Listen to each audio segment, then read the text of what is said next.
Ela gastou mais de 200 milhões de reais procurando o estranho que salvou sua vida há 18 anos. Contratou os melhores investigadores, vasculhou todos os bancos de dados, seguiu todas as pistas possíveis. O que ela nunca imaginou era que ele a observava todas as noites, limpando o escritório dela, protegendo-a de sombras tão próximas que quase podiam tocá-la, mas invisível como o ar, o homem que ela buscava desesperadamente. Era o faxineiro que ela ignorava todos os dias. Rebecca Albuquerque estava de pé diante das janelas do chão ao teto da sua sala de canto, no 36º andar de um prédio na Avenida Paulista. São Paulo se espalhava lá embaixo como um reino conquistado. Aos 36 anos, ela comandava um império de tecnologia que valia bilhões. Sua inteligência afiada e determinação implacável tinham aberto espaço numa indústria que raramente acolhia mulheres com tanto poder. O reflexo dela no vidro mostrava cabelos loiros platinados presos num coque impecável, olhos azuis gélidos que congelavam qualquer sala de reunião, um taier de grife que custava mais que o salário mensal de muita gente. Mas por trás daquela fachada polida, vivia uma mulher assombrada por 18 anos de busca por um fantasma que salvara sua vida. A memória voltava sem ser chamada, como acontecia toda manhã, exatamente às 9h47. O grito de metal contra metal. O cheiro forte de borracha queimada. O peso do aço retorcido prendendo suas pernas de 18 anos. Enquanto a escuridão avançava pelos cantos da visão. Então veio a salvação. Na forma de olhos cinzentos e uma voz calma cortando o pânico. Fica comigo. Não fecha os olhos. Qual é o seu nome? Rebecca. Ela sussurrou com sangue escorrendo da testa. Nome lindo. Ele respondeu. Eu vou te tirar daqui, Rebecca. Confia em mim. Ela lembrava do calor das mãos dele enquanto ele trabalhava para libertá-la dos destroços do acidente de trem da CPTM, lá fora de Campinas. O corpo alto e magro se movendo com precisão apesar do caos ao redor. A pequena cicatriz perto do pulso esquerdo que brilhava sob as luzes de emergência. E acima de tudo, o momento em que os olhares se cruzaram. Cinza encontrando azul, e ela sentindo pela primeira vez na vida que valia a pena ser salva. O resgate durou 43 minutos, segundo os relatórios oficiais, mas na memória de Rebecca, existia fora do tempo. Suspenso num instante em que só importavam a voz dele chamando seu nome, e as mãos trabalhando com calma para libertá-la do que deveria ter sido seu túmulo. Depois chegaram os paramédicos com sirenes e equipamentos, e no meio do caos de socorro e notificações às famílias, ele sumiu, sem trocar nome além do dela, sem contato. Sem jeito de agradecer ou saber quem ele era. Apenas um fantasma que atirou das garras da morte, e desapareceu na noite. Como algo de um sonho real demais para esquecer. Os anos seguintes foram prova da resiliência humana, e do poder transformador de uma dívida de vida. Rebecca transformou a determinação de sobrevivente em excelência acadêmica na USP, onde se formou com louvor em administração e ciência da computação. Se jogou no empreendedorismo com a força de quem sabe que a vida é frágil, e a oportunidade mais ainda. A primeira empresa, criada no quarto da República com 2 computadores emprestados, e um algoritmo de logística que ela desenvolveu, foi vendida por 60 milhões de reais antes dos 25 anos. A segunda, focada em inteligência artificial para mercados financeiros, abriu capital e a deixou com 500 milhões aos 30. A terceira, uma plataforma completa de segurança de dados corporativos, a colocou entre as mulheres mais influentes dos negócios brasileiros, e levou seu patrimônio além dos bilhões. Mas o sucesso parecia vazio, quando medido contra o buraco no peito. Um vazio com o formato exato daqueles olhos cinzentos, e daquela voz suave que a convencera de que merecia viver. Ela tentou namorar nos 20 e poucos e início dos 30. Executivos de alto escalão que entendiam as demandas de construir um império. Empreendedores brilhantes que falavam a mesma língua de inovação. Políticos que viam suas conexões corporativas como degraus. Acadêmicos que admiravam seu intelecto. Atletas que respeitavam seu espírito competitivo. Até alguns artistas que juravam ver além da armadura corporativa. Nenhum entendia a inquietação que a fazia trabalhar 18 horas por dia, 7 dias por semana. Nenhum compreendia por que ela travava em restaurantes lotados, procurando um perfil familiar entre as mesas. Nenhum explicava por que mantinha um investigador particular em contrato permanente, mesmo sem pistas concretas. Além das cicatrizes nas pernas, e da memória gravada na alma. Os relacionamentos terminavam com regularidade previsível. Ela era muito focada, muito distraída, muito obviamente procurando algo que nenhum deles podia dar. Acusavam-na de ser emocionalmente indisponível, o que era verdade. Sugeriam terapia, que ela tentou. Recomendavam remédios para o que um psiquiatra chamou de luto complicado misturado com culpa de sobrevivente e trauma de apego. Mas Rebeca sabia a verdade. Nenhuma intervenção profissional resolveria. Ela deixará metade da alma naquele acidente, com um estranho que lhe mostrará o que era ser vista como alguém que valia a pena salvar. E nenhum relacionamento sobrevivia quando uma pessoa estava fundamentalmente incompleta. 3 anos atrás, Rebeca tomou uma decisão que consumiria mais de 200 milhões de reais, e em incontáveis noites sem dormir, ela encontraria o homem que salvara sua vida. Não importava o custo em dinheiro, tempo ou recursos da empresa. O conselho administrativo questionou a sabedoria de gastar tanto com o que chamaram diplomaticamente de consultoria de segurança pessoal.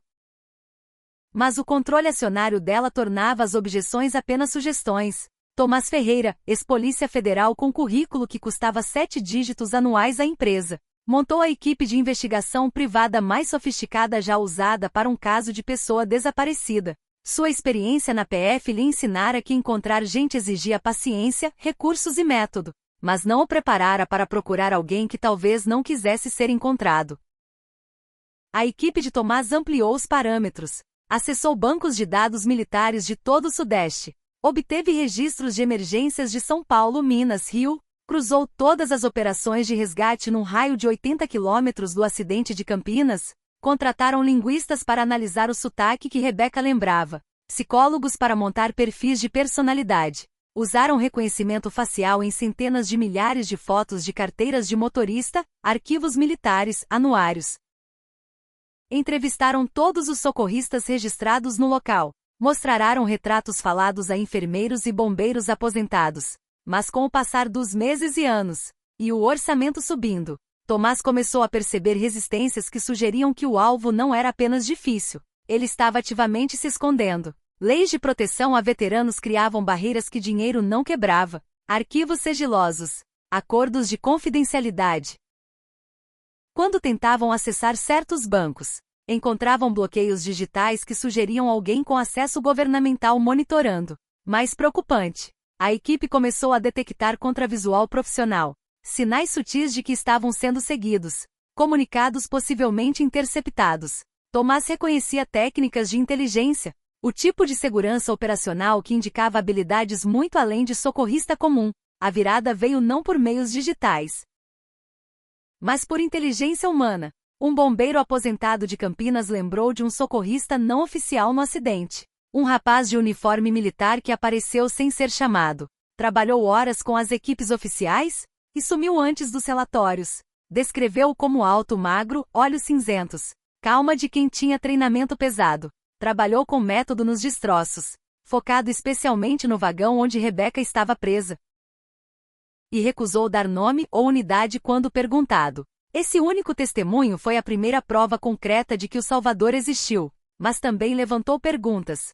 Por que alguém com treinamento de resgate atuaria fora dos canais oficiais e desapareceria sem deixar rastro? O que Rebeca não sabia, nem imaginava nos momentos mais paranoicos, era que o alvo da busca de 200 milhões estava mais perto do que qualquer um poderia supor.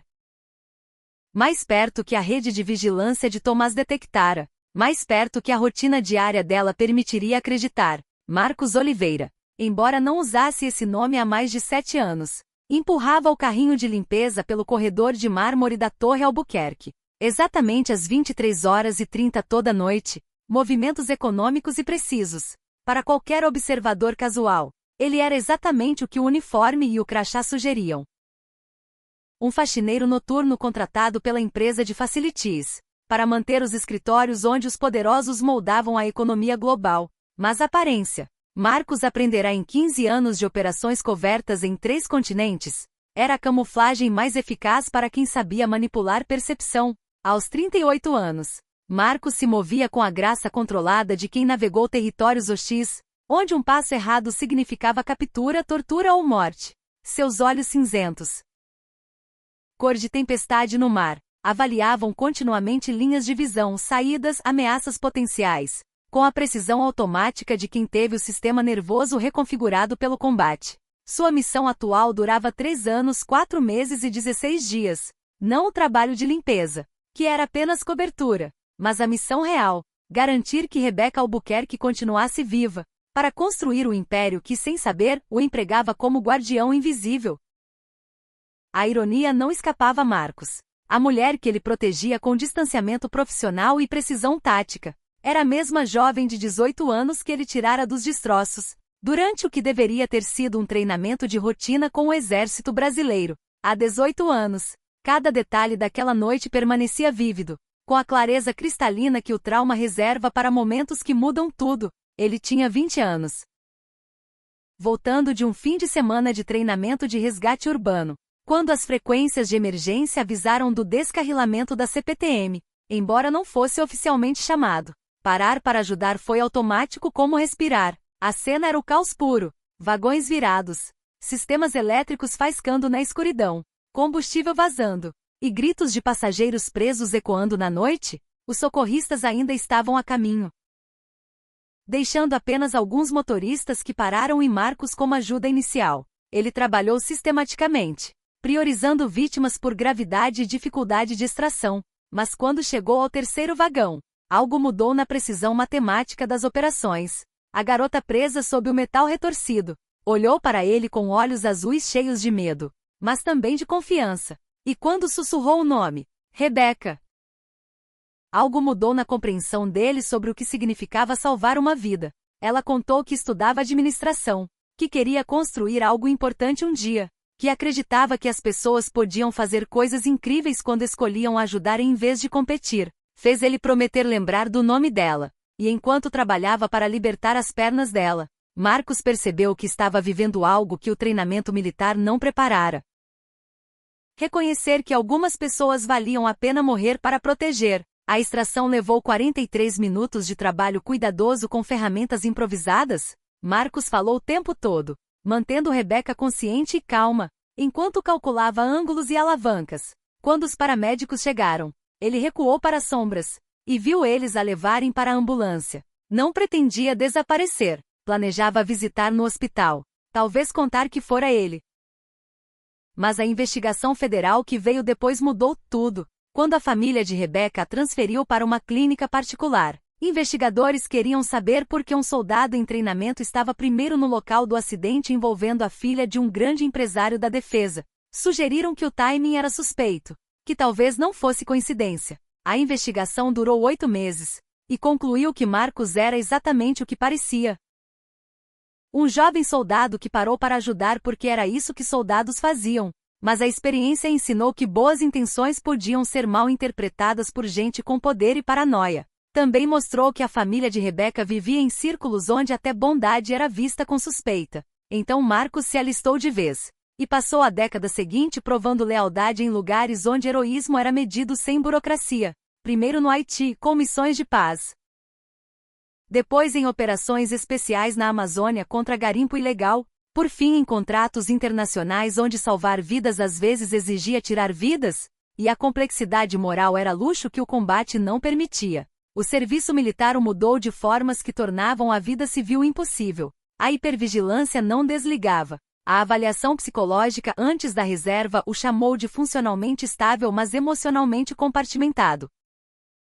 Terminologia militar para soldado que viu morte demais para voltar ao normal. Mas era valioso demais para simplesmente dispensar. Contratados militares privados pagavam muito bem por homens que neutralizavam ameaças com eficiência, e dormiam tranquilamente depois. A especialidade de Marcos virou proteção covert de longo prazo para indivíduos de alto valor, políticos com ameaças reais, executivos cujas decisões os tornavam alvos de sequestro, jornalistas que expuseram redes criminosas. O trabalho encaixava perfeitamente no perfil psicológico dele. Exigia a hipervigilância que virara padrão, usava as habilidades táticas de 15 anos de serviço, e dava propósito ao proteger quem realmente precisava, sem a burocracia que complicara sua relação com o exército oficial. Quando a Meridian Proteção Executiva o designou para a proteção de Rebecca Albuquerque, Marcos inicialmente viu como mais um contrato de alto valor. Executivos enfrentavam ameaças surpreendentes,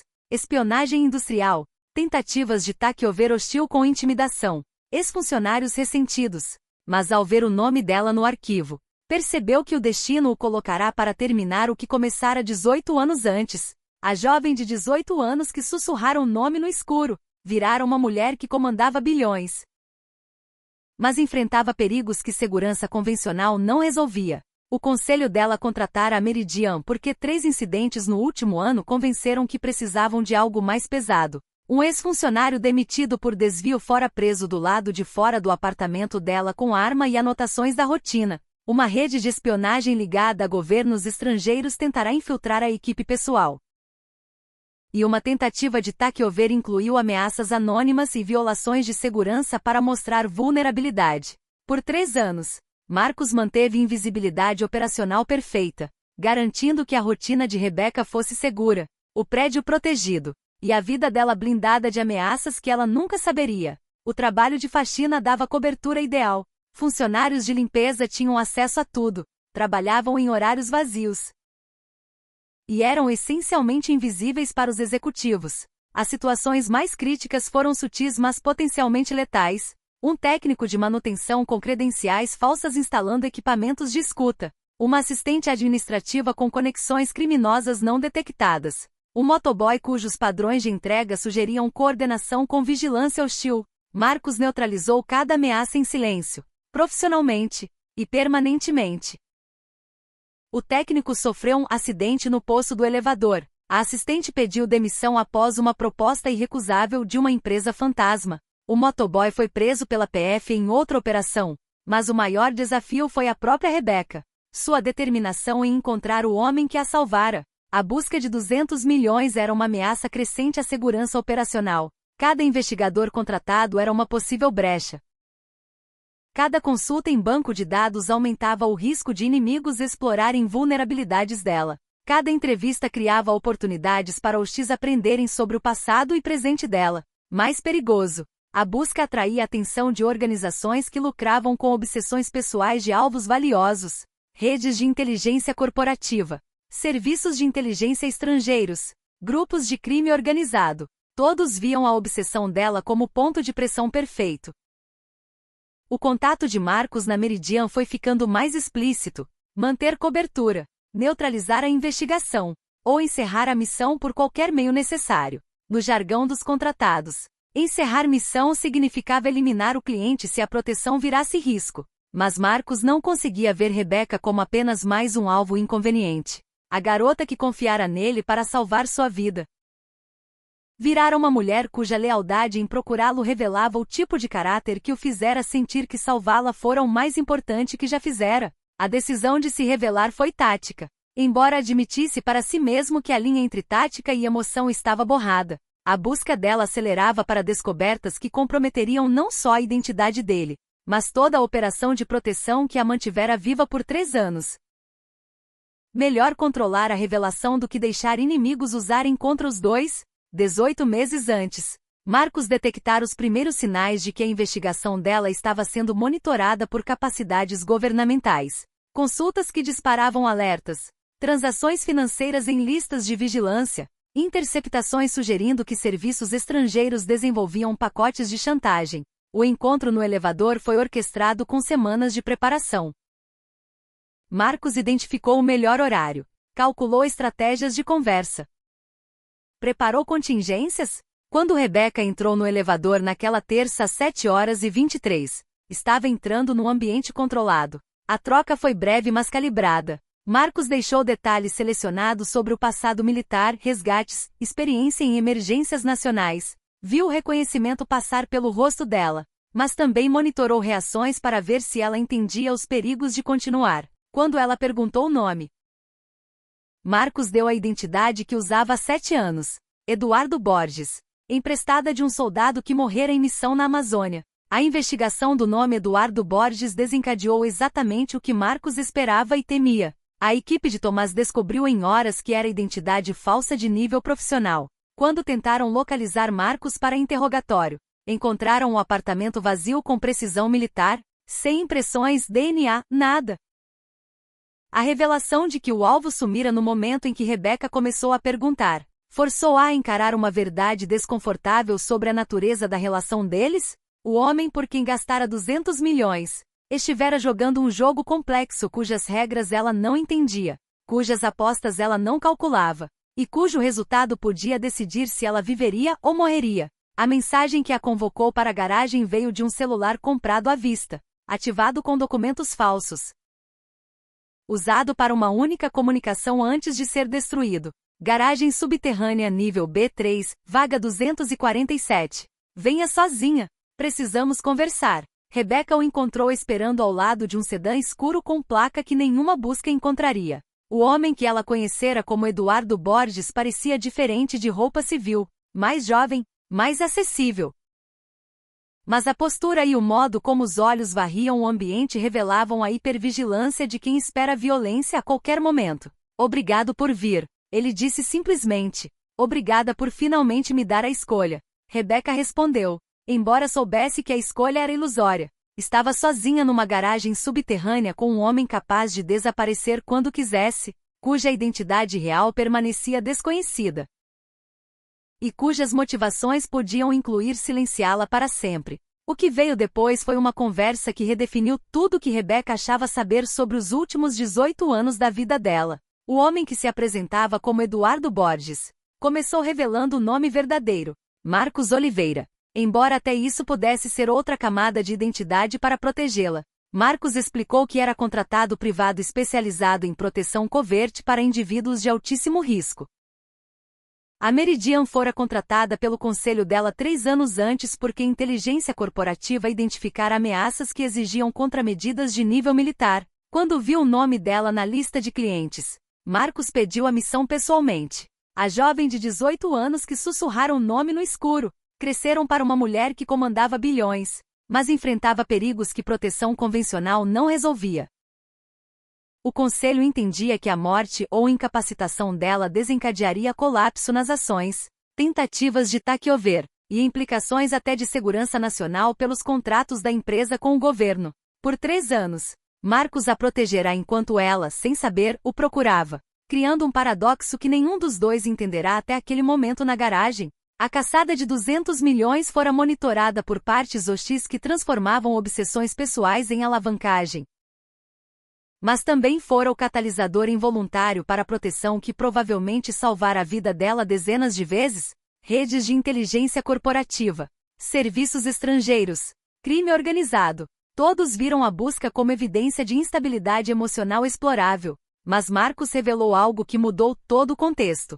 Sua proteção nos últimos 3 anos não fora apenas obrigação profissional por contrato e pagamento.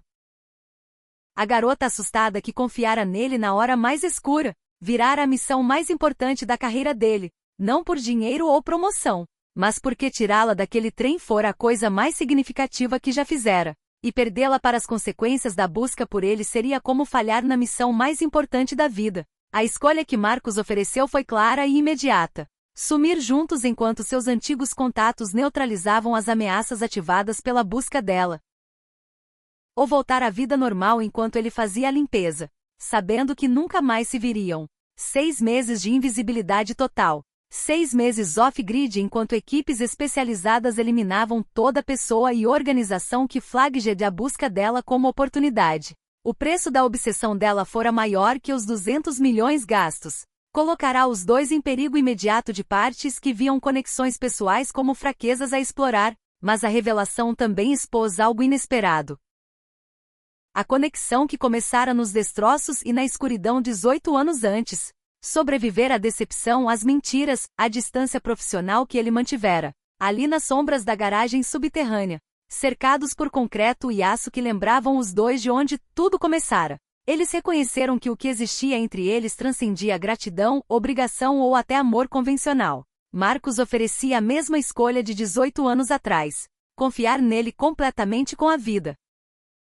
Ou enfrentar sozinha as consequências das decisões dela. A diferença era que agora ela entendia exatamente o que estava escolhendo. E por que importava mais que qualquer outra decisão da vida. Rebeca desligou o celular deliberadamente. Gesto simbólico de desconectar da infraestrutura digital que definirá sua existência por décadas. Sua assistente acharia que estava em reuniões seguidas? O conselho acharia que viajava para negociações de aquisição. O império que construíra era automatizado o suficiente para funcionar sem ela por talvez 72 horas antes de perguntas sérias. Marcos preparara uma casa segura no interior de Minas Gerais, completamente isolada de internet e celular, qualquer rastreamento digital. 6 meses de conversa honesta sobre quem realmente eram. Sem máscaras profissionais, responsabilidades corporativas ou mitologia que moldara a relação deles por 18 anos, enquanto dirigiam para o norte na noite.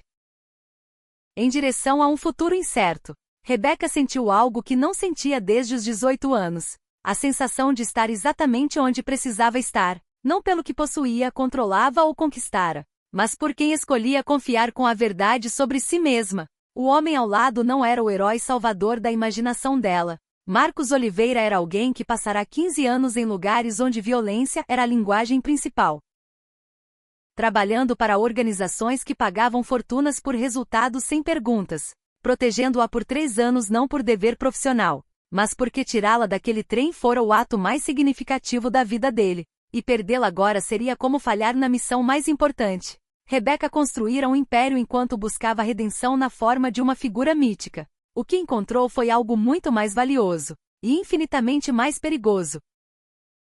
Uma pessoa que entendia que algumas conexões transcendem explicação racional, que algumas escolhas definem o caráter fundamental de uma vida, independentemente das consequências práticas, e que o amor, quando finalmente surge entre duas pessoas que realmente se veem, vale sacrificar tudo para proteger e preservar. Atrás deles, a máquina do poder corporativo continuaria funcionando como Rebeca projetara. Reuniões seriam remarcadas, negociações seguiriam protocolos. O império tecnológico geraria lucros e expansão sem precisar dela o tempo todo. Mas à frente, havia algo que ela nunca tivera, apesar de todo o sucesso financeiro e reconhecimento. A possibilidade de ser completamente conhecida por alguém que a vira no momento mais vulnerável, e escolhera ficar. Marcos passará 3 anos aprendendo os padrões dela, rotinas, medos e forças, sinais sutis de estresse ou decisões difíceis. Agora Rebeca teria 6 meses para descobrir quem ele realmente era, quando as máscaras profissionais caíssem, quando a decepção tática acabasse, e só restasse a verdade do que significavam um para o outro além de protetor e protegida. A casa segura em Minas se tornaria o lugar onde a busca de 200 milhões finalmente terminava, não porque ela encontrou o que pensava estar procurando, mas porque descobriu algo melhor, a coragem de parar de procurar e começar a escolher. A sabedoria de distinguir mito de conexão verdadeira, e o reconhecimento de que a maior proteção às vezes não vem de ser salvo por alguém, mas de ser verdadeiramente visto e aceito por outra pessoa que entende o custo de sobreviver num mundo que raramente recompensa honestidade ou vulnerabilidade. Em 18 anos de busca, Rebeca nunca imaginara que encontrar seu salvador misterioso exigiria perder tudo o que construíra. Mas enquanto a estrada os levava para um futuro que não podia ser comprado com recursos corporativos nem controlado por estratégia de negócios, ela entendeu que era assim que a redenção realmente parecia. Não a restauração de algo perdido, mas a criação de algo totalmente novo, e infinitamente mais valioso.